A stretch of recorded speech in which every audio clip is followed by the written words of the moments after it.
জীবনে হতাশার মূল কারণ হলো নিজের প্রতি বিশ্বাস না থাকা। এর অর্থ, তুমি যদি নিজের ওপর বিশ্বাস না রাখতে পারো তাহলে তুমি হতাশায় ভুগবে। কারণ নিজের যোগ্যতার ওপর বিশ্বাস থাকলে তবেই তুমি তোমার জীবনের লক্ষ্য অর্জন করতে পারবে। আর তুমি যখন তোমার জীবনের লক্ষ্য অর্জন করে নিবে তখন তোমার জীবনে আর কোনো হতাশাই থাকবে না। জীবন নিয়ে চিন্তা করা ভালো, কিন্তু অতিরিক্ত চিন্তা তোমাকে অসুস্থ করে ফেলবে। এর অর্থ, জীবনের সমস্ত বিষয় নিয়ে আগে থেকে চিন্তা করে রাখা ঠিক, কিন্তু অতিরিক্ত চিন্তা করলে তুমি তোমার বর্তমানের কাজগুলি ঠিকভাবে করতে পারবে না। আর তার ফলে তোমার জীবনে সমস্যা আরও বাড়বে এবং ধীরে ধীরে তোমাকে অসুস্থ করে ফেলবে।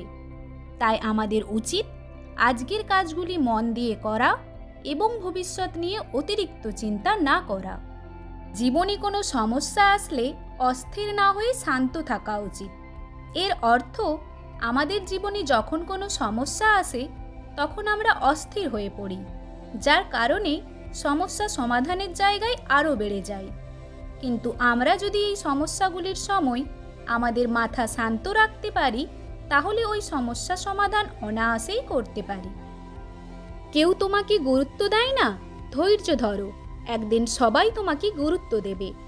তোমাকে কেউ গুরুত্ব দেয় না, তাতে দুঃখ পেও না, ধৈর্য ধরো। কারণ তুমি যদি বারবার নিজ মুখে সবাইকে বলো তোমাকে গুরুত্ব দিতে, তাহলে কেউই তোমাকে গুরুত্ব দেবে না।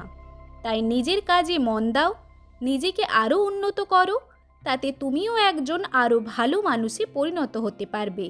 আর তোমার এই পরিবর্তনে সবাই তোমাকে গুরুত্ব দিতে বাধ্য হবে। হাল ছেড়ো না, সফলতা একদিন ঠিকই আসবে। তুমি যদি বারবার অসফল হও তাহলে বিরক্ত হয়ে হাল ছেড়ে দিও না, তাতে তোমার সফলতার পথ সব দিনের জন্যই বন্ধ হয়ে যাবে। ধৈর্য ধরো, পরিশ্রম করো, প্রতিটি অসফলতা থেকে শিক্ষা নাও, নিজের লক্ষ্যে স্থির থাকো। সফল তুমি হবেই, সে আজ না হোক কাল। নিজের মনের জোরকে হারাতে দিও না, তুমি সব করতে পারো, সব কিছুই বিশ্বাস রাখো। সবাই তোমার কাজকে ছোট মনে করলেও তুমি তোমার কাজকে সম্মান করো। তোমার যদি কখনো মনে হয় তুমি যেই কাজ করছো তা অনেক ছোট, তাহলে তুমি নিজেকে ছোট করছো। মনে রাখবে, তোমার কাজই তোমার পরিচয়। তাই নিজের কাজকে সম্মান করো। তুমি যদি তোমার কাজকে ছোট মনে না করো তাহলে একদিন সবাই তোমার কাজকে সম্মান করবে। জীবনে পরিস্থিতি সবসময় অনুকূল হয় না, প্রতিকূলতা জীবনে চলার পথে আসবেই।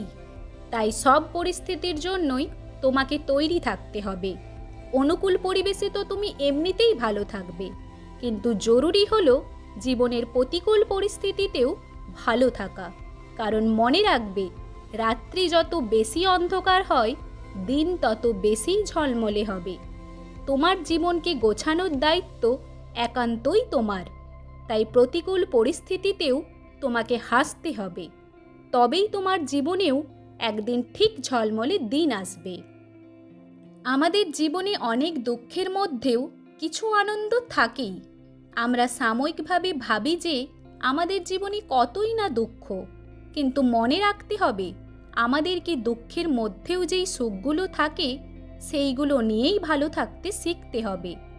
রাস্তা যেমন সবসময় মসৃণ হয় না, কোথাও এবড়ো খেবড়ো উঁচু নিচু থাকেই, তেমনই জীবনের রাস্তাও সবসময় সুখের অনুভূতির মতো মসৃণ থাকে না।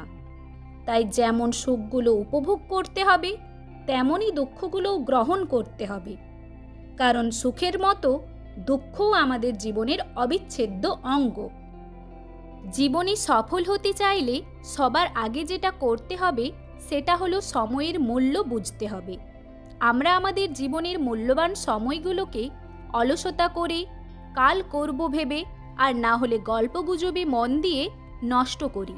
আর সময় নষ্ট করি বলেই একদিন সময় আমাদের বাইরে ও ভেতর থেকে শেষ করে দেয়। তাই সময়গুলোকে যে কোনো কাজে লাগিয়ে একটু একটু করে সফলতার দিকে এগিয়ে নিয়ে যেতে হবে। জীবনে উন্নতি করতে হলে কখনো কখনো আমাদের আত্মসমালোচনা করতে হবে।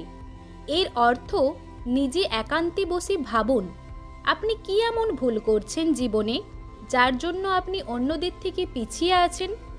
আর এই কাজটা আপনাকে নিজেকেই করতে হবে, কারণ আপনার ভুলগুলো আপনার থেকে ভালোভাবে কেউ জানে না। আমরা সবাই জানি প্রকৃতির মূল্যবান সম্পদ গাছও বছরে একবার তার সব পাতা ঝরিয়ে দেয়, আবারও নিজেকে বসন্তে কচি পাতা আর রঙিন ফুলে ভরিয়ে তুলবে বলে। তাই আমাদেরও তাই করতে হবে, তবেই আমাদের জীবন নতুন সুখে ভরে উঠবে। ভিডিওটি ভালো লাগলে লাইক ও কমেন্ট করবেন এবং এ ধরনের আরও মোটিভেশনাল ভিডিও পেতে চ্যানেলটিকে সাবস্ক্রাইব করবেন।